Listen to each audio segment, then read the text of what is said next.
काम क्रोध को तो तुम जान रहे हो, पर अपने को जाने क्या कि आप हट रहे हैं। आप कौन है? ये तो आपके शरीर का नाम है। आप कौन है? तो फिर दूर हटने की जरूरत ही नहीं। अंश में कोई विकार नहीं होता। जो अंश है उसमें कभी कोई विकार न हुआ है, न भगवान की भी ताकत है कि उसमें विकार पैदा कर सके। भगवान की भी ताकत, जैसे भगवान सूर्य की ताकत नहीं तो अंधकार पैदा कर सके। जब तक वो रहेंगे तो अंधकार होगा ही नहीं। भगवान सूर्य की भी ताकत नहीं कोई अंधकार का दर्शन करा दें, वो जब हटेंगे तभी अंधकार होगा। समझ रहे हो ना?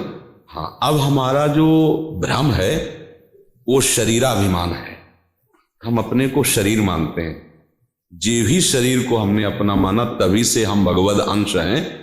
ये वाणी से कह रहे हैं लेकिन अनुभव में नहीं है।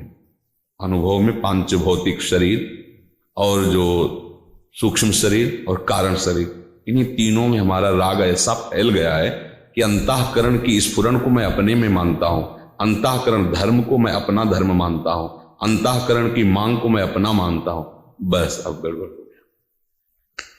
नाव खूंटे से बंधी हुई पूरी रात भर खेई गई, लेकिन वो 1 इंच आगे नहीं बढ़ी, क्योंकि खूंटे में बंधी हुई है, खूंटे से खुली नहीं। जो आप कहते हो मैं दूर हो रहा हूं, तो आप विकारों के पुंज देहाभिमान को तो साथ लिए हुए हो, तो दूर कहां होंगे? ये दूर कहां से हो जाएंगे? आपके देहाभिमान में तो ये वास कर रहे हैं। आप में कभी नहीं स्पर्श हो सकता। कोई भी विकार आप में विकार पैदा नहीं कर सकता। कोई भी अस्त्र शस्त्र आपको स्पर्श नहीं कर सकता। आपका ऐसा अविनाशी नित्य अमल सहज सुख राशि स्वरूप है आपका। समझ रहे हैं आप? नैनम छिन्नन्ति शस्त्राणि नैनम दहति पावका न चैनम क्लेदन्त्यापो न शोच्यति मारुता। ये अशोष्य है, अदाय है, अक्लेश है। फिर इसको क्लेश कैसे हो रहा है? इसने क्लेश को मान लिया है। क्लेश कहां पैदा हो रहा है? देहाभिमान में। अंतःकरण के अहम धर्म में ही मुख्यतया सारे विकारों का आना जाना है, अंतःकरण के अहम धर्म में। अब ये अंतःकरण अहम धर्म शरीर भाव से पुष्ट हो रहा है। काम किसको सताएगा? जब आप अपने को पुरुष मानेंगे तब। ऐसे काम की कोई सत्ता ही नहीं है। बोलिए, काम कब सताएगा? जब आप अपने को पुरुष मानेंगे। मान्यता गलत हो गई तो विकार ने आपको रौंद दिया। क्रोध कब आएगा? जब आप अपनी कामनाओं की पूर्ति में बाधा देखते हैं, तब क्रोध आता है। भगवत स्मृति कब छूटती है? जब आप कामनाओं की प्रतिकूलता को सह नहीं पाए। कामा संजायते क्रोधा क्रोधा स्मृति विभ्रमा स्मृति भ्रंशात बुद्धिनाशो बुद्धिनाशात प्रणश्यति। सब मामला चौपट हो गया। समझ पा रहे आप? कहीं दूर भागने की जरूरत नहीं, केवल समझने की जरूरत है। ये कामनाएं शरीर को लेकर अंतःकरण धर्म में पहले स्फुरित होती है। पुरुष संस्कारवश, नवीन दृश्य देखने वश, नवीन बात सुनने वश कामना वासना प्रकट होती है हृदय में। अब हम विचलित होते हैं, क्योंकि इसका स्वभाव इंद्रियों का और मन का प्रमथन। जिस बात को पकड़ ले तो मच कर व्याकुल कर दे, वो करना ही पड़ेगा। हाँ, अब उस समय यदि ये विवेक काम कर जाए कि ये अलग और हम अलग हैं, हमने इस पे तदात्म कर लिया इसलिए मैं भोग रहा हूं, नहीं तो बिल्कुल ऐसे अलग अलग चैप्टर है। जैसे ऐसे कागज रख दो, ऊपर बिलेट रख दो, नीचे चुंबक घुमाओ तो बिलेट नाचेगा।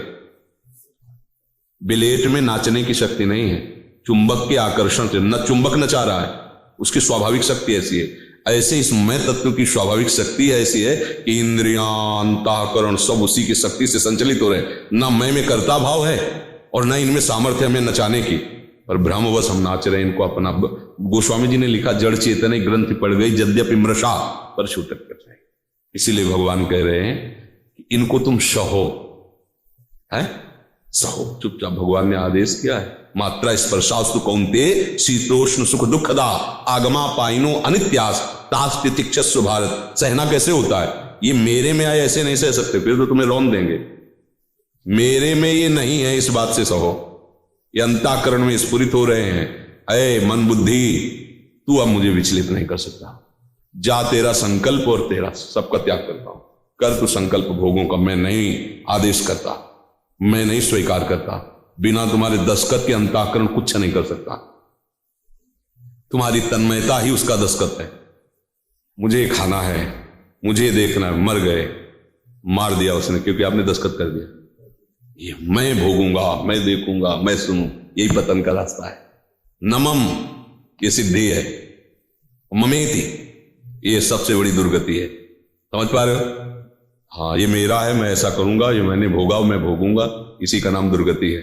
न मैं शरीर हूं, न मैं इंद्रिया हूं, मैं भगवान का दिव्य अंश हूं जिसमें कोई विकार नहीं। फिर ये विकारों को मैं क्यों भोग रहा हूं? अज्ञान के कारण, अविद्या के कारण। गोस्वामी जी ने स्पष्ट बताया कि कैसे बंधा हुआ है जी। बोले बंधे कीर मरकट किनाए। चना या छुहारे के लोभ से बंदर सुराही में ऐसे हाथ डालता, जब निकालना चाहता समझ गया कोई हमें पकड़ लिया। यदि वो लोभ छोड़ देना विषय का ऐसे तो निकल जाए, पर वो छोड़ना, लोभ के कारण छोड़ने वाली बात ही नहीं आई उसके मन में, और बात ये बैठ गई, अब किसी ने पकड़ लिया, बिना बंधे बंधा बैठा, डंडा चल रहा है फिर भी नहीं निकल पा रहा है, वो फिर भी नहीं छोड़।